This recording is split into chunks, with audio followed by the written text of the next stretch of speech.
On les voit rire au coin des rues, ballons en main, regard perdu. Ça paraît simple, presque banal, un jeu de plus dans le décor social. On se dit que ça passe, que c'est léger, que ce n'est pas pire que ce qu'on connaît.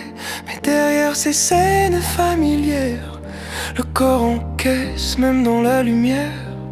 Entre ce qu'ils disent, ce qu'ils ressentent et ce que le cerveau prend vraiment, il y a souvent un écart silencieux, invisible mais bien réel pour eux. À nous de trouver les mots justes, sans colère, sans geste brusque, comprendre avant de condamner, pour garder le lien, pour mieux protéger, être là, ouvrir l'échange, même quand tout paraît étrange. Parler sans juger, sans pression, c'est déjà une forme de prévention.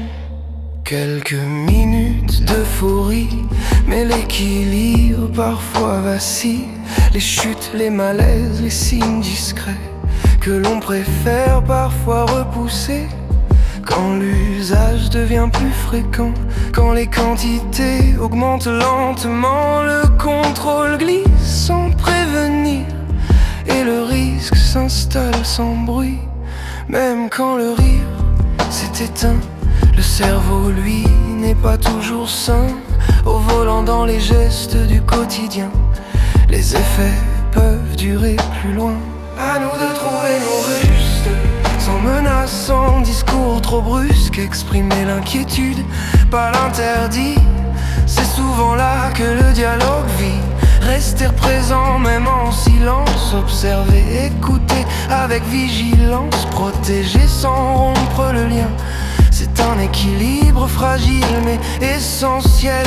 Quand le comportement change doucement, quand l'isolement s'installe lentement, quand le corps envoie ses signaux, il vaut mieux agir tôt que trop.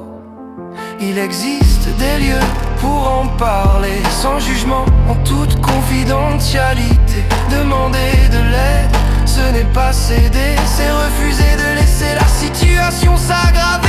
Être l'entourage, c'est tenir la ligne entre inquiétude et bienveillance. Ni fermer les yeux, ni briser la confiance, mais rester là avec constance, comprendre le contexte, les usages, pour mieux accompagner le passage.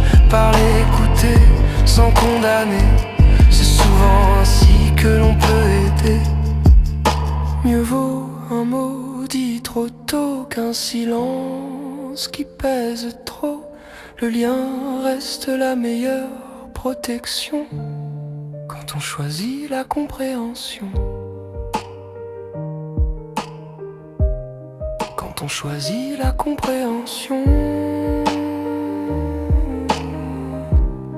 Quand on choisit la compréhension.